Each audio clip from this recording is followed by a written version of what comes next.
Waalaikumsalam. Waalaikumsalam warahmatullahi wabarakatuh. Waalaikumsalam warahmatullahi wabarakatuh. Selamat siang. Halo teman-teman pendengar Pancasuara, saya Rizka Syafira, dan hari ini kita hadir dengan format panel bersama 6 narasumber hebat dari berbagai latar belakang, yaitu akademisi, dokter, aktivis literasi digital, mahasiswa, orang tua, dan pelaku industri teknologi. Kita akan membahas topik penting, yaitu penyalahgunaan teknologi dan mitigasi efek negatifnya, dengan data dan cerita nyata terkini yang akan makin membuka mata kita.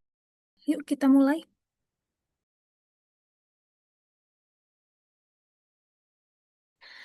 Sebelumnya saya akan memperkenalkan keenam narasumber kita terlebih dahulu. Yang pertama ada Bapak Roy Listo Putra Pradana. Boleh disapa dulu. Halo, selamat siang. Baik, yang selanjutnya ada Bapak Rizal Arifudin. Halo, selamat siang. Selanjutnya ada Bapak Rizal Bahtiar. Siang-siang. Kemudian ada Bapak Rory Ardian. Halo semuanya. Selanjutnya ada Bapak Rodi Permana. Halo, selamat siang. Dan yang terakhir ada Ibu Rosmawati. Ya, Baik, mungkin kita akan langsung masuk ke dalam topiknya. Pertanyaan pertama ke Bapak Roy Listo Putra Pradana selaku akademisi. Boleh diceritakan dulu apa sih yang sebenarnya dimaksud penyalahgunaan teknologi dalam konteks kekinian? Ya, terima kasih Mbak Rizka. Dari sisi pandang akademisi, kalau kita bicara penyalahgunaan teknologi dalam konteks kekinian, sebenarnya bukan berarti teknologinya yang salah. Teknologi itu netral. Yang menentukan baik buruknya adalah cara kita memanfaatkannya. Misalnya media sosial diciptakan untuk mempererat komunikasi. Tapi kalau digunakan untuk menyebarkan hoax atau ujaran kebencian, itu sudah jadi bentuk penyalahgunaan. Contoh lain yang sedang marak adalah deepfake, teknologi AI yang bisa memanipulasi wajah dan suara sehingga terlihat nyata. Kalau digunakan untuk hiburan atau edukasi, itu tidak masalah. Tapi ketika dipakai untuk penipuan, misalnya membuat video palsu seorang pejabat atau atasan perusahaan, agar korban percaya dan mentransfer uang, dampaknya bisa sangat merugikan. Jadi intinya penyalahgunaan teknologi adalah ketika inovasi yang seharusnya mendorong kemajuan justru dipakai dengan cara yang tidak etis dan menimbulkan risiko bagi masyarakat. Itu Mbak Rizka. Baik, Bapak Roy Listo, terima kasih. Kemudian kalau dari segi kesehatan nih, selaku dokter, Bapak Rizal Arifudin, dari sudut pandang kesehatan, apa sih tantangannya di tengah maraknya teknologi? Baik, terima kasih pertanyaan dari Mbak Rizka. Untuk dari segi kesehatan ya, untuk penggunaan gadget berlebihan itu dapat menyebabkan yang pertama ada gangguan tidur, kelelahan mata, dan kesehatan mental remaja. Nah, sesuai dengan survei Indonesia National Adolescent Mental Health Survey menyebutkan bahwa 17 remaja Indonesia yang berusia 10 sampai 17 tahun rentan mengalami masalah kesehatan mental. Jadi penggunaan gadgetnya harus diminimalisir ya Pak, supaya tidak mengganggu kesehatan. Ya, betul sekali Mbak Rizka.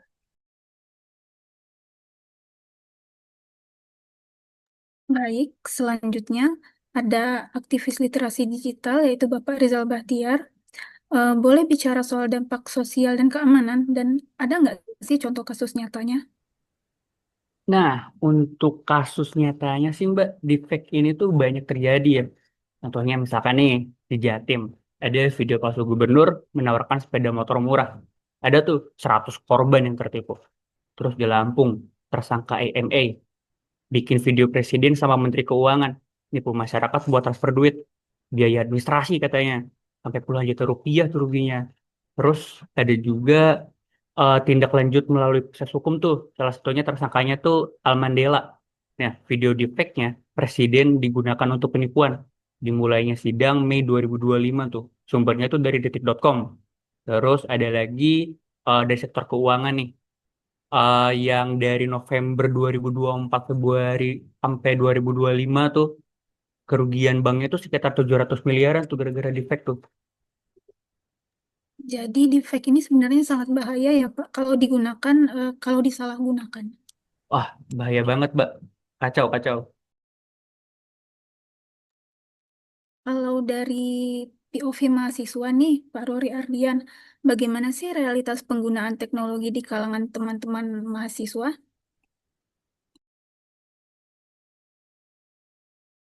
Maaf, Bapak mute, masih mute. Ya.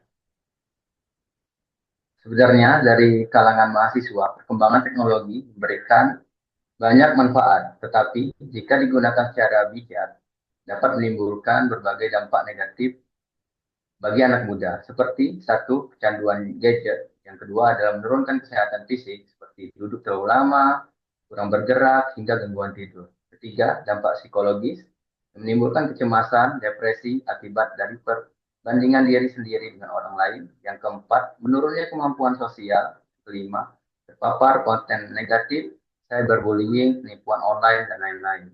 Yang keenam, menurunkan prestasi akademik. Yang ketujuh, beresiko mengurangi kreativitas.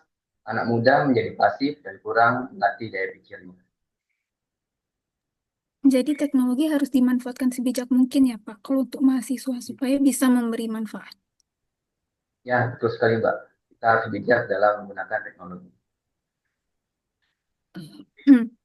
Kemudian kalau dari POV orang tua, Bapak Rodi Permana, apa sih tantangan orang tua masa kini dalam mendampingi anak-anak yang dekat dengan gadget? Apalagi masa sekarang kan anak-anak biasanya susah lepas nih dari gadgetnya. Ada nggak sih tantangan-tantangannya? Ada. Ya, tantangannya itu kita ibarat hadapi tantangan ganda ya. Satu sisi harus kontrol screen time anak bisa berjam-jam gadget. Di sisi lain jaga mereka dari konten berbahaya dan kebocoran data pribadi.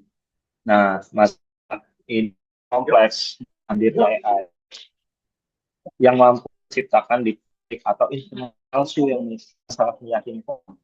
Sementara sebagian orang tua belum siap memahami teknologi ini. Artinya ada kesempatan yang besar anak yang cepat beradaptasi dengan dunia digital dan orang tua yang masih belajar ketika ini orang tua anaknya. Nah, sehingga peran kita sebagai orang tua itu sangat penting, pendamping yang semakin gitu. Jadi lumayan sulit ya Pak menjadi orang tua di masa kini. Ya, sangat sulit, tantangannya banyak.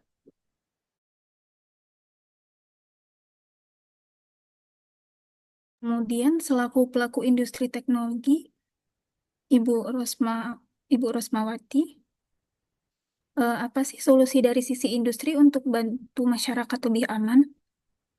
Baik, terima kasih atas waktunya, Mbak. Suara saya terdengar jelas? Sudah terdengar jelas, Ibu? Oke. Saya pikir solusi untuk masalah penyalahgunaan teknologi ini adalah inovasi ya, Mbak ya. Nah, dari sisi industri yang paling rentan terhadap penyalahgunaan teknologi adalah industri perbankan.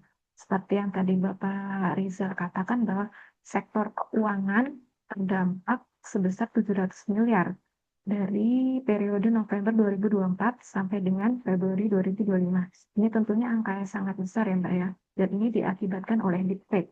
Nah, itu dunia perbankan, khususnya perbankan digital, sekarang ini sudah melakukan inovasi. Di antaranya, mereka itu menggunakan verifikasi biometric authentication atau login dan transaksi menggunakan sidik jari, wajah, atau suara supaya tidak mudah dibajak. Kemudian multi-factor authentication, itu kombinasi antara PIN, OTP, biometrik, dan token ya untuk keamanan ganda. Kemudian AI based fraud detection, itu sistem kecerdasan buatan yang menganalisis pola transaksi untuk mendeteksi penipuan. Nah, di Indonesia ini Bank besar itu sudah banyak yang menerapkan inovasi ini ya, di antaranya ada BCA, BRI, Mandiri, Bank Jago, Genius, ICC, Citibank, dan mungkin bank-bank yang lainnya juga mungkin sudah mulai ya melakukan inovasi. Itu kalau menurut saya. Baik, Ibu. Kita kembali ke dalam sisi akademisi. Bapak Roy Listo, apa sih peran pendidikan dalam mitigasi ini? Peran pendidikan dalam mitigasi penyalahgunaan teknologi itu adalah mengupdate keilmuan di bidang pendidikan seperti di sekolah menengah atas atau di universitas dengan kurikulum terkini dan juga pemanfaatan teknologi AI terbaru dalam hal pembelajaran dan juga pembuatan research dalam hal yang positif dan juga memberikan em, informasi pengaruh negatifnya terhadap mahasiswa-mahasiswa dan siswa di sekolah. Terima kasih. Baik, terima kasih Bapak. Kalau dari sisi kesehatan, ada nggak sih trik sederhana untuk cegah dampak fisik dan mental dari penggunaan teknologi? Baik, untuk trik sederhana ya. Jadi untuk trik sederhananya kita hanya cukup terapkan aturan-aturan terkait penggunaan gadget atau screen time ya. Yang pertama juga ada aturan no gadget sebelum tidur, kemudian ada aturan 20-20-20 untuk mata atau setiap 20 menit kita menggunakan gadget atau smartphone, maka kita harus mengalihkan pandangan mata kita kepada objek sejarak 20 kaki atau sekitar 6 meter selama 20 detik lamanya. Nah, ya hal ini dapat merelaksasi kerja mata kita. Sebenarnya juga kita bisa menyediakan waktu digital detox atau waktu di mana kita tidak menggunakan perangkat-perangkat digital seperti itu. Itu dari sisi kesehatan ya. Kalau dari sisi aktivis nih, bagaimana peran masyarakat untuk menghadapi konten hoax dan deepfake? Ada Nah, Bapak? iya, makasih nih Bariska nih. Pokoknya ya, kalau misalkan kita nih dapat informasi nih, kita itu harus skeptis sama verifikasi dulu yang pasti. Pokoknya hati-hati dah kalau ngebagi informasi tuh. Cek dulu nih sumber resminya nih. Pokoknya edukasi sama kesadaran itu adalah kunci. Itu aja sih Mbak. Baik, kalau untuk dari POV mahasiswa dan orang tua, ada nggak sih tips praktis dalam menghadapi teknologi ini? Oke, baik Mbak. Secara praktis ya, bisa kita coba dengan rutin digital detox. Misalnya, setiap weekend tanpa media sosial, agar lebih seimbang antara dunia digital dan dunia nyata. Selain itu juga bisa dengan mendorong aktivitas offline yang positif, seperti olahraga, membaca buku, hiking, traveling, dan lain-lain.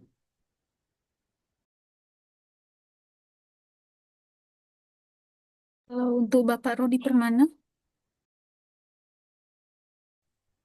Eh, saya sama seperti Pak tadi ya, kita bisa menekan aturan di rumah gadget yang dilakukan secara konsisten. Misalnya aturan screen time, bermain gadget di bawah jam 9 malam gitu. Nah, itu juga kita tunjukkan di kegiatan kita sehari-hari ke anak-anak kita. Gitu sih. Jadi teknologi di rumah juga menjadi sehat gitu.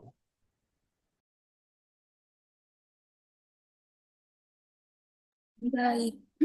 Menarik sekali ya jika kita simpulkan teknologi itu netral, potensinya juga besar, tetapi juga bisa membahayakan kalau disalahgunakan. Betul, Mbak. Kita yang harus mengatur teknologi, bukan teknologi yang mengatur kita.